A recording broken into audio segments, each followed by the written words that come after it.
Siphinde sibulise kwakhona mbukeli ekhaya. Sithilo ke kuwe sathi sikhona silapha eMpuma Koloni eEast London eMonti. Sithilo ke kuwe sathi namhlanje sizokundwendwela uMamu Nolwandle. Na njengokubona into kubana ngaba sikhona silapho esigodlweni sakhe apho asebenzela khona mbukeli ekhaya. Elami igama nguRapulana wakaMotlabane umsuthu otyileyo umbona wabexhosa. Nikhulisiwe kaloku koTogo koKhawuta ekobtsolo bendonga ngendiyintoni nabe thina ngaphandle kokutyini imkuku namathumbu kamamnywabe andenza into kubana ngaba manibe ngulo mntu ndinguye namhlanje ebomini. Siyacama kusho kutsho nokutsho kumakhaya ngamakhaya nakwindawo ngendawo wena obukele ukuyo ekhaya. Namhlanje ke akho nto ininzi sabe kanti ke sizoyenza kuwe mbukeli ekhaya nanjengoko nditshilo kuwe into kubana ngaba sikwaMamu Nolwandle esizukuzeleyo namhlanje kuzokwazi into kubana ngaba ingaba mhlawumbi kanye ncakasane ngubani uMamu Nolwandle kwaye mhlawumbi ithini indlela yakhe uMamu Nolwandle. Mama singakhange sibe kanti silibasa xesha masibe kanti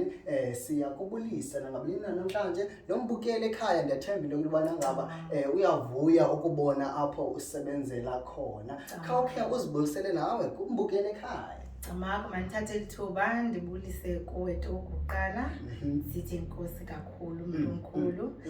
Ndibulise ke kwababukeli bonke jikelele overseas, ndibulise nabalapha eSouth Africa ke ngoba kaloku kweli channel kaloku sibukelwa ngabantu nabantu basemazweni bayabukela kweli channel sikho YouTube. Ndisithi unangamsolona igama lakhe lakuwabo uMamcirha lona uNojaholo uNtswensi uMhlanhla uQhanqolo hlobo liphuthi lidala ngoba linempondo uNyimbezana umzukulwana kaBadangatya ke lo umzukulu wesizukulwana sikambane kaMbaxa isizukulwana sikhulu esikaPhishi Khawuta ndikwanguwe ke nomzukulwana tokupha emabheleni kombuthukulanga kondamane. Ndiphinde ndiyaphinda ndanqula ndathandaza pha emagiqweni kojikijwa komvaba konkosana ndibiza oRhadebe komthimkhulu dlebentle zombini obhungane. Ndizibiza zonke ke ihlwele ezinibangayo enkwasegazini kodwa nozishiya manontsundo ngqongo bhumoye myemvela bambhensele zodwa zintshaba ngumama lowo ozala utatam. Ndisithi unqula kuthandaza ke unqula kuzicengela phakathi kwendumba yam yasemacirheni ngiyaxesha. Ndisithi ke unangamso njengoba besenditshila igama lam lasekhaya kodwa ke igama lokusebenza endalinikwa lona ekhaya ngabantu abalele ukuthula bathi ndinguNolwandle. Ndiyathemba into yokubana ngaba nombukeli ekhaya uyaqonda into yokubana ngaba hey man ndiqhela uyiva le voice eziradiyo kuthiwa uyathetha eziradiyo asiyazi thina loo nto leyo mhlawumbi ndiqhela uyiva le voice eradiyo but ngoku there's something different because ndiyambona ngamehlo lo mntu ndimjongile namhlanje lo mntu ndiqhela umva kunomathotholo. Ncakasane xa unomchazela umbukeli ekhaya umchazele into yokubana ngaba ingaba ngubani kanye because wabizile amagama amanintsi wabiza oluthiye ngalo kokwenu olupheko kwenu wabiza nolufumeneyo apha entsebenzweni. Ingaba mhlawumbi xa umbukeli efuna ucacelwe ekhaya kubani kanye uMamu Nolwandle?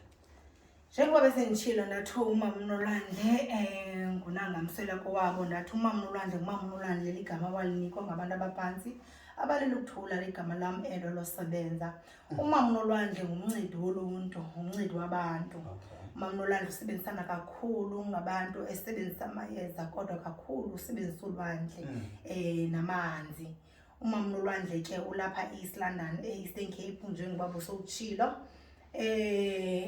ePamyo ke ingaseFree Hospital. uMamu Nolwandle ukuba ndingakuxelela ngaye ube nendlela ende khange belula. Indlela zethu azifani kuyatshiwo ke kuthiwa amaqhina abantu awafani kodwa luthefeze uyapha phezulu uye ufike ngoba kufuneka ufikile. Sine-challenges ezininzi kakhulu apha ebomini ke kuthiwa yilo yakho impi uziyeke zikomeza ujongane nawe. Into endidla ngoyitsho ke nakubantu abangena bephuma besiza kum apha ndithi jonge zakho uyeke zomntu ujonge unceda wena kuqala. uMamu Nolwandle ke uqale into yakhe yokugula emncinci gqithi. Ndingathi ndaqala from when I was 8.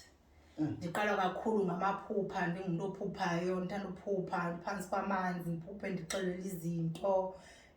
Ndingumntana nje onento zakhe nje ezi-unique ndingumntu wezihlobo kakhulu. Ndifundile ke apha eSlondon ndagqiba isikolo khange ndiphazamise kakhulu esikolweni andizophosisa. bandixolele bandicingele abantu abadala ngoba hayi noko akanothepinki elubhili kangako umntana wethu abe liqaba noba simnika lo msebenzi wamaqaba ngokutsho kwabantu ke. Kodwa ke ndiqale ke ukuthwasa ndithwasa ebulembu. Okay. Ebulembu ke zilale ezilapha eQonca. Alright. Gqirha lam lokuqala ngutata uNgconde ongasekhoyo, may his soul rest in peace. Ngumakhi igama lakhe, baninzi ke abaphuma kwesasandla. Laa mntu nobele bethuna usifundise kakhulu ngento zesiXhosa. Ndasuka apha ngoba lokhu indlela inde apha ebugqirheni uthi sohleli apha athi gqila amaxhego athi ngoku ubheka ngapha. Ndawela ke nama ndaya eBhayi apho khona ndiyodibana negqirha ekuthiwa lelasemaqoqweni ozikhali. Kodwa mekhe ndiphinde ndibuye umva ndiqale apha kule misebenzi yam yokuqala ngoba kubalulekile uba abantu bayazi uba indlela yakho oyihambileyo wena ihambe njani, imisebenzi oyenzileyo ibe njani. Ndifikile ke kwatata uNgconde, ndafika ndenza umsebenzi owentathabhekile, umsebenzi wokuqala ndizibekile ke zonke iintsimbi zam apha zasebugqirheni. Kodwa before andenza intathabhekile kwafika into ethi makandivalele endlini andenzelela into kuthiwa ngumgqophuzwa. Abaninzi ke bazoyazi umsebenzi odibene nomlambo kakhulu, ukuba ke ebona esiva nangamaphupha am uba ndingumntu wamanzi. Wandenzela apho ke umgqophuzwa wenziwa njani, kuyiwa komkhulu kuyocelwa izinto zaphaya apho uzondlalelwa khona imizi, uvalelwe endlini. Emeni bebekuvalele endlini ndahlala 2 days uvalelwe phaya. Phuma kwam uvalelwa phaya emgqophuzweni, ndangena ke ngoku ekhaya eNtungu. Ndavalelwa i-2 days. Uphuma kwami i-2 days apho ndandiqala ke ngoku umsebenzi wokuqala wentathabhekile. Apha ndafumana khona intsimbi nje emhlophe, intsimbi nje emhlophe. Ndanginontathabhekile ke ngoku, ndabe ndinontathabhekile. Ndaphuma apho xa sendinikwe ne-date ndinikwe into bendiphunda umntu ophupha kakhulu. Bavela abantu basekhaya besithi kufuneka ndolala emlanjeni, ndolala 4 days. 4 nights ke besithetha ngayo xa sethu i-days. Abanye bavamile ubala ngehlobo le-4 days, bathi babala njengasetrongweni, bathi ubusuku 1 day, imini 1 day. Hayi nothi ngelo hlobo mna ndalala 4 nights ubusuku emlanjeni. Ndahamba ke ndakhonjiswa uba mandihambe kweli gqirha umama Mamqoqwa eBhayi. Sendisuke ke ngokuphi ebulembu. Ebulembu ndiziwe nje intathabhekile yandikhomba indlela phi eBhayi. Weza ke wazondivalela ke ezo ntsuku 4. Ndalala apho, ndathi xa ndiphuma apho kwathiwa uzuthi xa uphuma apha igqirha lakho lihambe lokuvalela phi engetheni. Ndaqomba ingethe, andazi nengethe. Kumandi ke uthwasa ungazinto ngoba yonke into oyenzayo yenza kakuhle. Andazi kwale ngethe sendibalula uba ndixelele uba yintoni nale ngethe umama. Hayi nyhani xa isiza kum ndithi kuthiwa iphuma kwam apha uziphume uyondivalela engetheni. Ndahamba ke nyhani ndayolala engetheni. Uphuma kwam engetheni following day ndabe ndiyagoduka. Ndanikwa ke eli camagu. Camagu lomlambo wokuqala enandilele kuwo, umlambo enandilele kuwo ekhaya kuseTsholompho. Ndandilele eMphintsho, umlambo waseMphintsho abakweli cala baseTsholompho bazomlazi umlambo woMphintsho. Phinda yafika le nto yalo mlambo. Avela la maxhego esithi awukamgqibi lo mlambo, usavulekile lo mlambo, sakufuna kwenye umlambo. Kwathiwa ke mandihambe ndolala eXesi.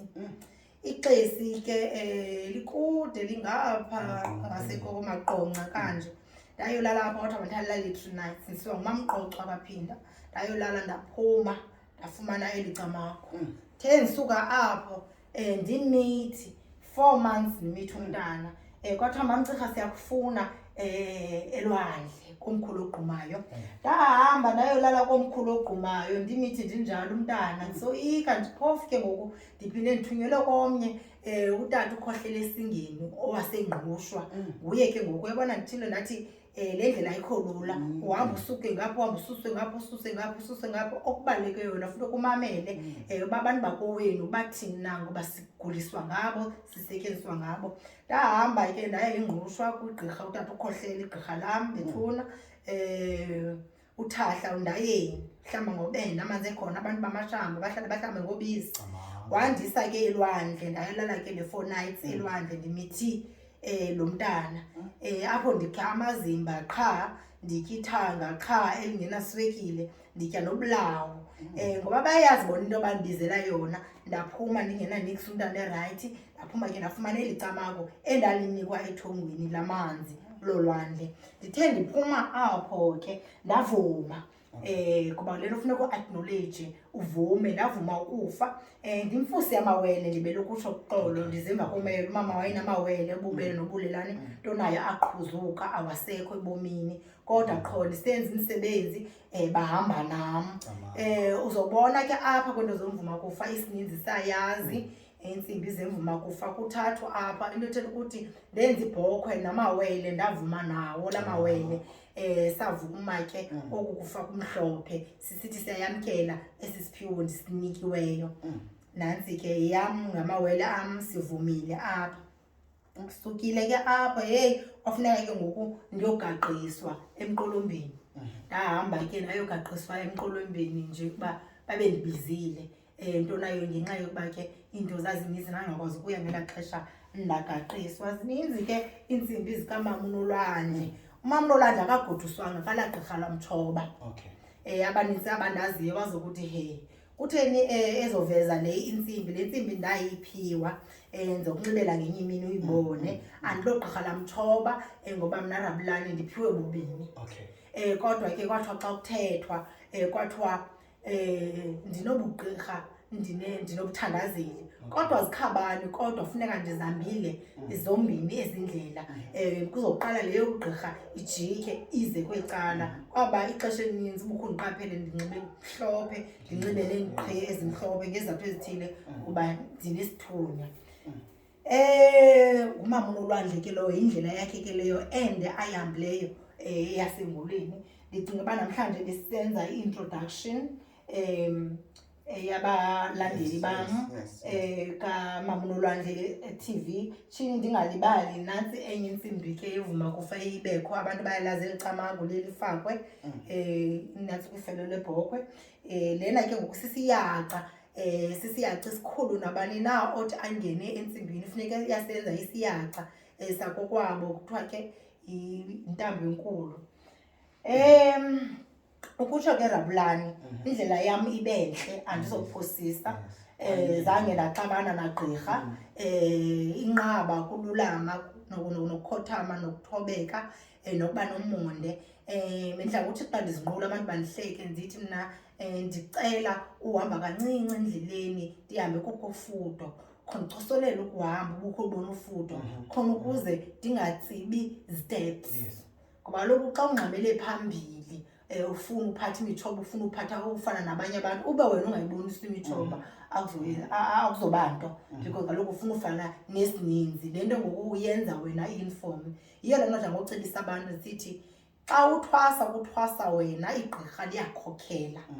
Iphinde ithi laa nto sukumamela abanye babathini, nahamba nale nto inikwe kowenu, ngoba uyazi uba bakunike ntoni na ngezizathu ezithini na phaa phambili izofika ithini le nto. Ndihambile ke Rabulane kakhulu, ndihambele ezigodlo kumama oncede kakhulu, kumama Mangcunde, ndikwazi ungamkhankanyi. UTogo bethuna nomama Kwaye, nguye oyena mntu owandenza ndayibona le nto yokuba kunyanzelekile ndiyenzile. Wandinceda kakhulu, endipha amandla, esithi uyiphiwe mamcirha le nto mntanam kowenu, khakho uyilandele, ngoba kaloku nam ndandisoyika uba uzothini umyeni, bazothini abantu. Ndandikuloo nto ngoku yayiqala. Wathi mama uzothi wonzakale, ngoba kwakusenzeka izinto ke ufix uba ngoku ndiyaliba namashwa ndingumntu welakha, ndiyaphupha zonke into ndiyazixelelwa, inqaba kukwenza hashe. Wandikhuthaza umama Mangcunde, ndahamba ke indlela yam. Ndaphinda ndadibana notata lwasebulembu, naye wandiqhuba kakuhle ungconde. Ndadibana nomamqoco, nomamqoco indlela yethu ihamba kakuhle. Igqirha lokugqibela kundiphatha igqirha lam nguThahla Ngundayeni, ngutata ukhohlela kwelasengqushwa. Ndathatha ekuhambeni ke ngokuphupha, ngoba besendihleli ke ngoku ndingasebenzi. Ndilindile uba kuzothwani na, kodwa kakhulu kusithiwa mandisebenze, but ndinoloyiko ukuba bathi mandisebenze ndizokuqala ngaphi. Nabantu bazokuthi akagoduswanga nje. Ndalibala ukuba tshini ndiphiwe kabini apha. apha kakhulu mna sibenza ngesithunywa, nditsala ngesithunywa, ndingumntu weendaba, ndingumntu wenhlahlubo, ndingumntu ovumisayo. Kwakudala ndisakhula ndilusana. Akwabikho nto ke lafika iphupha lisithi Rabulane, ndiphupha ebona nto zo-YouTube sizibukelayo. Yes. Yabona uDr Kehlelezi phaya, ndibane ndibukela, mane ndilandela. Yafika ngoku into yathi makhe ndihambe ndiye phaya, kufika iphupha ndiphupha yena isithi kum ndinamandla. Ndothuke, ayibuzange ndambona, ithini le nto, uthi ndinamandla. Ndacinga ke endlini kutata ekhaya, makhe sihambe. Xa isithi ndinamandla noba ininzi into azondixelela yona. Nyhani ke ndiye, ikhona ividiyo khoyo ke apha ko-YouTube, apho khona ngale mini yokuqala ndiyangayo, wathi eqala undibona nje, wathi kum kubalungu bebekhona, wathi bazoncedwa ndim, ngoba ngabalungu bazoncedwa ngolwandle, ndibona mna ndingumntu wolwandle. Engingileni kugcwele kuthe ngqo. Sothuka, ndandihamba nomama onzalayo, sothuka, hayibo, ithini nale nto? Ndisondele nyhani, abuze igama lamathuthu nolwandle, ndixele nam, abuze uba iphi imihlali yam intsimbi. Ndithi hayi, andizinxibi intsimbi, kodwa ndinayo intsimbi esoloko ndiyinxiba eyoselwandle. Wathi ke abantu bazoncedwa ngolwandle, ngabantu baselwandle, ngabelungu bazoncedwa ngonyhani ke. Satshintsha iinkcukacha nabelungu, ndabuya ndabanceda abelungu barayithi. Ikhona ividiyo ekhoyo apha ku-YouTube. Nayo undincede kakhulu uDr Kehlelezi, andifuna uphosisa, because unike amandla osebenza, ngoba wanenzela umnqa, waveske wathi mandinikwe amayeza. Gqiba wathi ambosebenza, wagqiba wathi ndizoze eSlondon. Nyhani wafika ndisebenza apha eSlondon. Ndisebenza nakufundiswa amayeza, ndababhala amanye amayeza. Wafika naye weza apha eMonti ezobusisa isigodlo sam. Abantu abaninzi ke bebebonile laa vidiyo, wasebenza, wahamba wanishiya nabantu abaninzi ihlobo endasebenza ngalo ukuba ndisasebenza nangoku. So inde indlela ke uncedwa ngabantu, sibulele, ndibulele kakhulu kubo. Uhle ubulela ebantwini besiva. Abantu thina siyabafihla basincedileyo. Ndilapha ke nam, ndilapha ngamathongo asekhaya, ndilapha sisithunywa sasekhaya, kodwa ndincedwe ngabantu kule ndlela. Laa nto ithi mamelani abantu, kodwa ube nokuhlukanisa. Kulungile ukohlukanisa. Andizothetha nto eninzi ke namhlanje bethuna, kuba ividiyo leyo introduction kaMamu Nolwandle, oseyiSlondon e-Eastern Cape, osebenza kakhulu ngabantu, ohlolayo abantu, onyangayo abantu, osebenza kakhulu ngolwandle, oneentsuku ezithile apho athatha khona abantu abaselwandle eyobacelela. Ngoba kaloku abantu abaphangeli Rabulana, abantu banezichitho, abantu bafuna ukuhlanjwa, abantu bafuna ukulatshwa, abantu bafuna ukunyangwa. uMamu Nolwandle wenza kakhulu loo nto leyo, kubhizi apha endlini kakhulu. Kwaba namhlanje ndithe makhe bame kancinci uba ndiqoma heyi funeka siyenzile le vidiyo. Otherwise kubhizi kakhulu. Ngomso ndibhizi ngabantu bensebenzo, Saturday senza intsebenzo apha endlini. Ngomso ndibhizi kakhulu ngabantu bensebenzo. Zama ukuthi ke bethunani abantu abazothi bandifune, ndikwanumber 22 Kenwick Road ePalm eSlondon, ndise-Eastern Cape. uMamu Nolwandle uyahlola, uyasebenza, uyazenza neentsebenzo, abe neentsebenzo zaSaturday, kodwa naphakathi evekini iyasebenza from Monday up until Saturdays. Mondays uqala ngo-9 ukuyotsho ngo-4, Saturdays uqala ngo-9 ukuyotsho ngo-1. Number endifumaneka kuyo 078 332 3086, 078 332 3086. Rabulani ke ndiyabulela Mnconde, ndabulela Toku, ndabulela mzukulwane wamakwaye, ndabulela Msuthu omhle, ndabulela kakhulu ngongazenzisiyo.